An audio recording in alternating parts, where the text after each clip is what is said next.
Welcome to this edition of FAIRtax Power Radio. I'm Ron Malero, and as you can see, this is not Bob Paxton. Hi, I'm Randy Fisher. I'm on the board of directors of the Americans for Fair Taxation and Florida Fair Tax Education. And unfortunately, Bob is under the weather, but we hope to see him back here in the studio for next week's episode.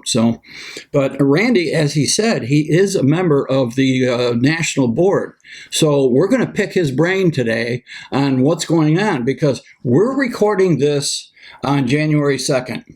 That means that tomorrow, the new members, all the members of the House and Senate get sworn in, correct? Right. We have an entirely new Congress as of tomorrow and potentially a new Speaker of the House, which could be exciting. And lots of new committee assignments. Yeah, so this is going to be, and I know following the news, I've seen that our new representative, Kat Kamek, she hasn't waited to be sworn in. She's kicking butt already. Right? She has been very active organizing a group of freshman congresswomen who are kind of like a freedom squad, they call themselves. Yeah. And she has really hit the ground running.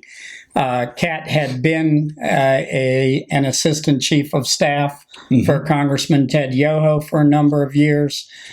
She knows the territory, and a lot of people in Congress already know her. Yeah. So for us here in District 3 in Florida, that's good. But there's going to be a lot of new faces up there, and we're going to have to do what we can. And we're going to concentrate on this show on what to do with your representatives and your senators, because we now need some primary sponsors of the fair tax in both the Senate and the House, and we need as many co-sponsors as possible. So Randy and I are going to talk about that, and I'm glad to have Randy here because being a member of the board of the national group, the Americans for Fair Taxation, he keeps on top of this. So that's good. So the Senate, in the 116th Congress, we didn't get a Senate sponsor, did we? No, I think it was a lot had to do with the election sucking all of the oxygen out of the political room, so to speak. And Senator Jerry Moran, who had been the sponsor in the 115th Congress, had issues of his own and decided that it was not right to refile the Senate version. But we did hope that Senator David Perdue, who is now up for election in a runoff, actually. In Georgia, In Georgia. When this program airs, that election will be ongoing. Well, yes, if all the votes are counted and all of the problems are resolved, we should know by then let's hope. Who's filling the Senate seats in the state of Georgia. Good. So we do have some options, though, in the Senate. And we've spoken to at least some of our national members, like the director of the state group in Tennessee has spoken with Senator Marcia Blackburn. Oh, yeah. She was a co-sponsor when she was in the House. She was indeed, and she has actively supported the fair tax during her time in Tennessee. Obviously, we have Senator David Perdue in Georgia.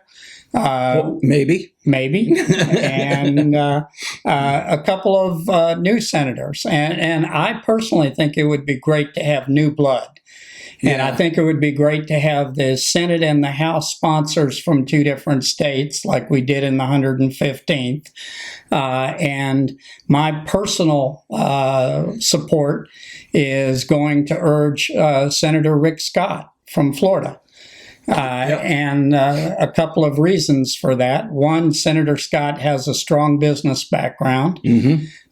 Two, Senator Scott was in the administration in charge as governor in Florida, I believe at the time when the Florida House Memorial Senate, or it's actually called the Senate Memorial 118, Yeah, tell us a little bit about the memorial, then we'll get back to Rick Scott. Sure. The memorial was a project of the former president of Florida FAIRtax, Mark Gupton.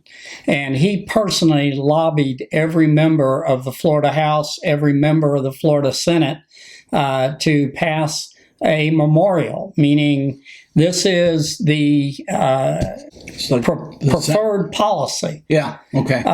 For the citizens of Florida to have the FAIRtax enacted as federal law. And it lays out the background, the history, the reasons, and it was approved on voice vote. Literally, it went through 3 committee hearings, passed overwhelmingly in all 3 committees, and was approved on voice vote by the full House, the full Senate. The governor authorized the archivist to enroll it. It was then sent to the President of the United States. It was sent to the Speaker of the House, the President of the Senate, and the Majority Leader in the Senate, and every member of the Florida delegation received at the time. That was in 2014. Correct. Yeah. And so far, Florida is the only state in the union to have passed a full legislative memorial supporting the FAIRtax. So since Rick Scott was governor at the time, now that he's senator, it would make a lot of sense for him to be the primary sponsor of the FAIRtax. Correct. And I happen to know that Rick Scott, I mean, we've dealt with Mr. Scott, Governor Scott, Senator Scott, all right. I had the pleasure of meeting then Governor Scott as he was running for senator when he stopped here in Ocala at a campaign rally. And at the time, I was president of the Florida FAIRtax, so I told him, I said, if your opponent comes out against the FAIRtax, like Adam Putnam did with then candidate DeSantis, you'll get backup. And he looked at me and said, did Adam come out and against the FAIRtax? I said, yeah, I'm not sure why, but he did. He made this ad and so forth talking about the awful 23%. And Governor Scott looked at me and said, well, why did he do that? And I'm thinking, I wasn't expecting that question. And I was thinking, well, you're the governor. Yeah. So anyways, yeah, Rick Scott is definitely a fan of the FAIRtax. It would be great for him to be the primary sponsor. And one little anecdote on that. I was traveling at the time when the primary races were going on in Florida. Yeah. And I happened to be just outside of Washington, D.C. And my phone rings and it has a Washington, D.C. area code on it. And I thought, well, Steve Hayes has a Washington, D.C. phone number that he kept. Okay. I answered the phone, hey, Steve. And he said, no, this is Ron DeSantis. And your first inclination was, come on, who is this really? No, I recognized the voice. Oh, okay, good. He said, yeah, as you know, I'm in a tough race down here, and my opponent has gone negative on me over the FAIRtax. And how can Florida FAIRtax be of any assistance? And of course, he knew that we were a 501c3 nonprofit, right. That we could not endorse candidates, but we can educate. Exactly. And that's exactly what he wanted us to do. Yeah. And it was a very poor choice of Mr. Putnam's campaign to go against the FAIRtax. Here he wanted to be the governor of a state that had already passed a memorial in favor of the FAIRtax. It was a huge miscalculation. And he went quickly from a positive rating in the polls to a negative rating in the polls. Yeah. And of course, the president helped a little bit in that also by coming to Florida and doing a big rally for Governor DeSantis. We'll give the president some credit, but mostly it was the FAIRtax. Absolutely. So, all right, that's our campaign for Rick Scott. Who else? Well, we need to talk about that. Oh, one other potential Senate sponsor, and I apologize on this. There was a primary in Alabama. And 2 Alabama Senate candidates who came out on top or close to on top. And one of them, Stanley Adair, had signed a FAIRtax campaign pledge. Mm-hmm. The other one, Tommy Tuberville, former coach of Auburn, I believe it is. I think so. He did not sign a campaign pledge, but he said he fully supported the FAIRtax. His campaign advisors had told him of potential issues, and he declined to sign a pledge. But he had a strong communication with the president of the Alabama group.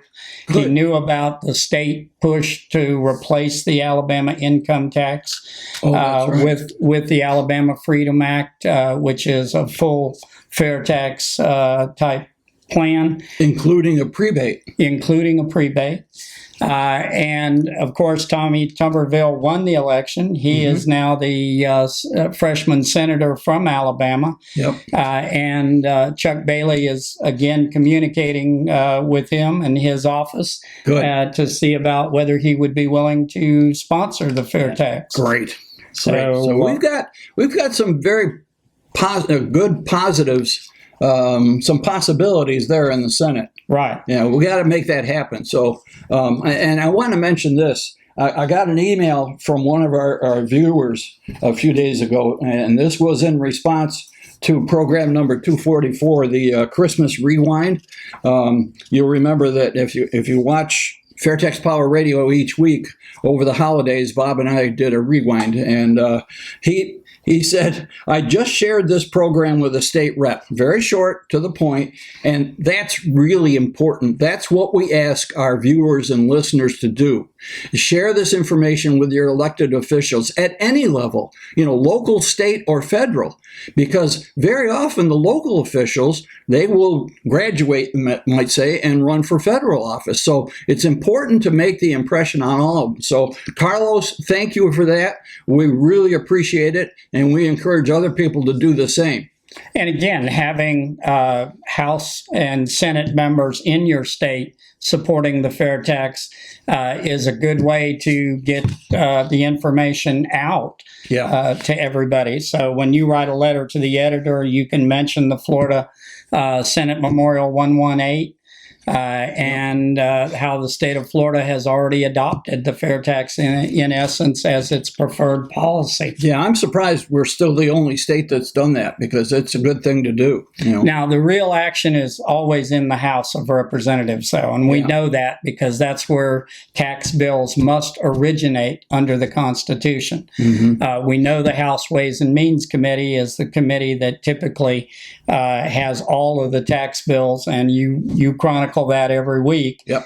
And so I am excited to announce that the primary sponsor of the FAIRtax bill, and it will be H.R. 25. Yep. And of course, Rob Woodall, who had been the primary sponsor going back before John Linder, who had been the original sponsor. Congressman Woodall retired in Georgia 7. There was a FAIRtax campaign pledge signer who ran in Georgia 7, and he lost a very, very close race, Dr. Rich McCormick. Oh, okay. So the primary sponsor of H.R. 25 will be Congressman Buddy Carter, who is from Georgia District 1. Georgia 1, the city that most people probably have heard of in Georgia District 1 is Savannah, Georgia. Oh, okay. And the Savannah area. Congressman Carter, this will be his fourth term in Congress, so he's been there 6 years. He is a pharmacist, which is... He's not an attorney. He is not an attorney. And I think that as a small business owner, I think he has a strong feel. And if you go to his congressional website for Congressman Buddy Carter, Georgia 1st District, go to his issues. And he had this posted long before we talked to him about becoming a sponsor of the FAIRtax. Great. And I'd like to quickly read this, if I could. Please. Yeah. America's antiquated and overly burdensome tax code is the greatest threat to economic opportunity in this country. My first act as a member of Congress was to co-sponsor the FAIRtax, which would create a simpler, fairer, and flatter tax code to build a stronger economy. The FAIRtax scraps the tax code, abolishes the IRS, and eliminates all personal and corporate income taxes, the death tax, gift taxes, and the payroll tax. It replaces them with a single national consumption tax on retail sales. With the highest corporate tax rate in the world and an overly complex tax code, I believe eliminating the IRS is one of the best moves we can make to empower all Americans to achieve the American dream. Excellent. And that's on his website. This is under the issues page under tax relief. Oh, that's wonderful. That really is. And it also, he's a pharmacist. It reminds me that John Linder, who was the original sponsor of the FAIRtax back in '99, he was a dentist, correct? Yes. Yeah. And, that's good. So, yeah, it's good to have somebody other than an attorney in there once in a while. No offense against attorneys. No, not at all. None taken.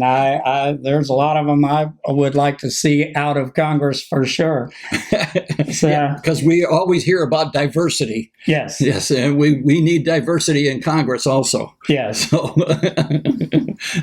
Now, there were a couple of people in Congress. You've mentioned Kat Kamek, who signed FAIRtax pledges. Yeah. There were a couple other people. Representative John Rutherford, Florida 4. Uh-huh. He Yeah. signed a FAIRtax campaign pledge. He won his re-election. Yeah. Congressman Michael Waltz from Florida District 6. He won. He won. And we have an exciting new member of Congress from Florida who signed a FAIRtax campaign pledge. Congressman Byron Donald. Donalds. Yeah. From Florida District 19. He replaced a retired congressman who had not supported the FAIRtax. And so we're very excited to have Congressman Donalds, who happens to be African American, and he happens to have a business background also. And he's not going to sit still because I'm already getting emails from him. You know, Right. He's like Congressman-elect Kamek. He's not waiting to be sworn in on January 3rd, which, as of this recording, is tomorrow. He's turning and burning now, which is great to see. And as my last mention of Florida, let me mention Congressman Matt Gaetz, who a lot of you see on television a lot. Yeah. I've been in contact with his legislative aide. Congressman Gaetz wants to get active in supporting the FAIRtax. We are trying to urge him to become the lead media representative for the FAIRtax.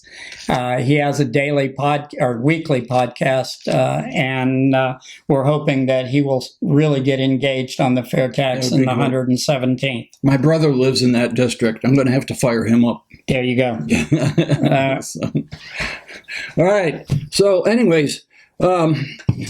So we got Buddy Carson. Okay, I made a list of things to do here because normally Bob is leading me along and I just follow. Right, Bob is the guy with the radio experience, and as you can tell, I have very little radio or media experience. But you have the voice for it. Well, I did charm juries or try to charm juries for about 36 years. Now, you mentioned that, and Bob and I have mentioned this several times. Alabama is pushing their own version, their state version of the FAIRtax bill. And the pandemic just kind of threw everything. I mean, this time last year, they were hot to trot to get that done. And then their legislature had to go home, whatever. So for whatever reasons.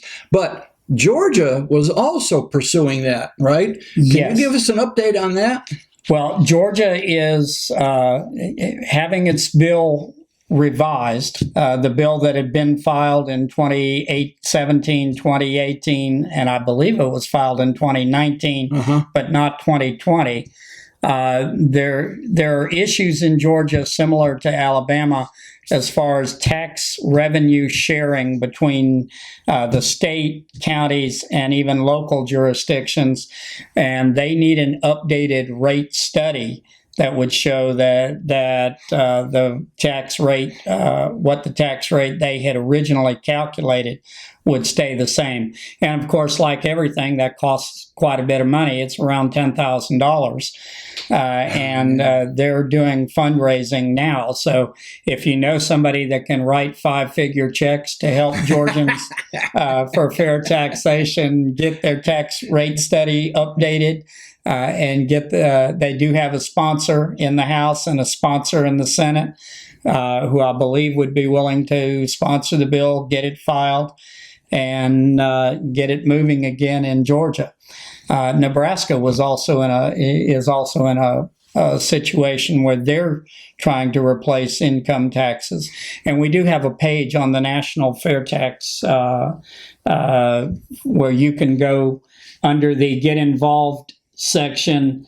There's a tab called State Fair Tax Legislation Initiatives. Oh, okay. And you can go to Get Involved and then tab down to State Fair Tax Initiatives and read all about the different states. Oh, okay, good. And well, the benefit is that Alabama has already done the hard work. Yes. They've kind of set the standard. So Georgia, Nebraska, and the others can kind of follow what they've done. Right. Because they have successfully completed their rate study, and they had it all ready to go, and it was the pandemic that stopped them. And they had already held a number of town halls around the state. Yeah. I think there were as many as 10 town halls, which they actually received a lot of support on those town halls from the Convention of States group in Alabama, who had a lot of ability to rally people out and get them to those town halls. Yeah. And a lot of information was given out to people. They had a lot of discussion about it.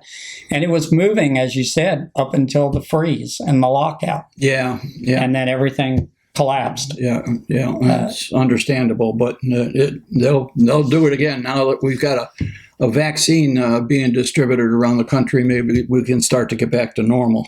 So, because obviously they recognize the value of a state level fair tax. We kind of have that in Florida, except we don't have the prebate. Right. We have no income tax, and we do have a state sales tax. And whenever anybody in Florida complains about the sales tax, I don't complain about the sales tax. It's better than an income tax by far. Yes. And people stop and think and say, yeah, you're right. So, and for states with tourist economies, the fair tax, the sales tax is absolutely the best way to go. Yeah. And Florida actually looked at replacing its property taxes at one time. That's right. By expanding the fair tax or the sales tax. So. Yeah. No, that's good. Okay.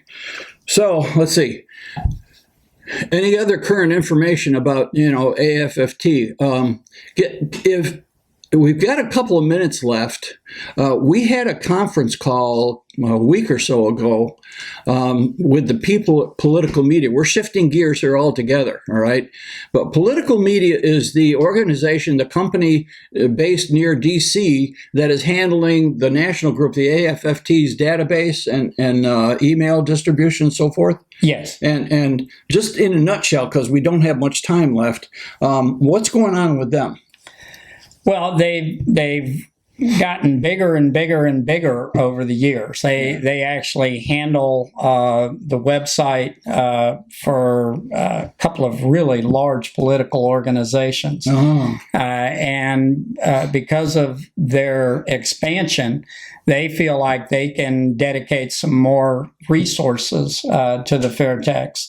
So you're going to see some revisions to our website. Oh. You're going to see some staging now of the fair tax grassroots corner, the update about the fair tax guys, the chairman's report. Those are going to be staged out into separate emails. They're also going to send out a lot more emails that are just going to be pure informational links to items of interest. So you may start seeing more fair tax email.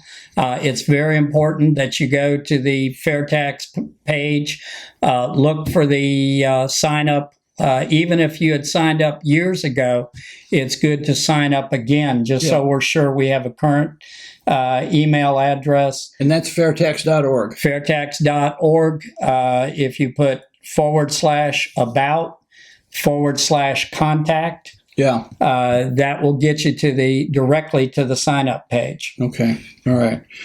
Well, I think it's time to start with a couple of items from our call to action. We've already mentioned the FairTax website, fairtax.org, but also there's what they call the 1040 Club. Yes. All right. So if you go to fairtax.org/1040, it'll entice you to join the 1040 Club, in which you commit to send them $10.40 a month. All right. Remember, and that's really a couple cups of high-end coffee. Yeah. If you went to Starbucks twice a month and bought some of those fancy ones in the grande size or whatever it is, there's your $10 right there. And why should people do that? One, all the FairTax organizations, national, state, and local, are all volunteer. There are no paid positions, all right? But the national group does have sizable expenses to the tune of about 10 grand a month to maintain a national organization. So they need your help. If you can do that, it's much appreciated. Now, can we mention the FairTax store is still doing great? Yeah.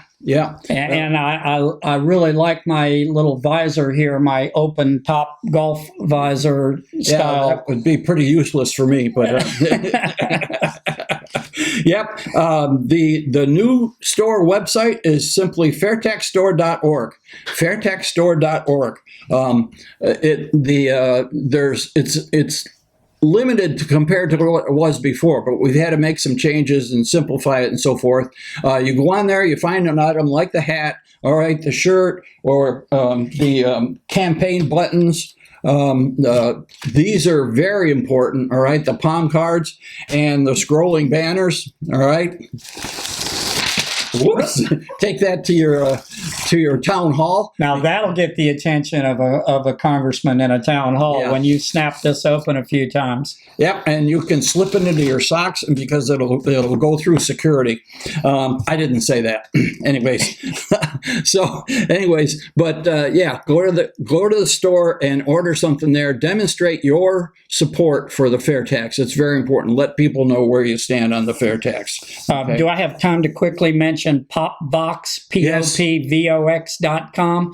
Because when the new Congress the new bill is filed, that resets and restarts your opportunity to have your voice sent to your congressperson through Popvox. Okay. Well, I've got to sign off. Okay. So anyways, that's it for this week's edition of FairTax Power Radio. I'm Ron Malero. I'm Randy Fisher. We are not the FairTax guys, but anyways, we hope you enjoyed the program. Please share it with everybody. Thank you. So tell me, how could I pay less taxes? Less? Yeah, I'm trying to get ahead, so how can I pay less? Well, I suppose you could pay less taxes by earning less money, or you could give to charity. How is that going to help? Actually, I'm not supposed to tell you this, but if you know the right people, okay, or if you have a really good lawyer, you can usually get around the big ones. If I may, under the FairTax, to pay less taxes, you would simply consume less. You would control how much you pay and when you pay your taxes simply by choosing what you purchase and when you purchase something. So I could stay focused and get ahead. Exactly.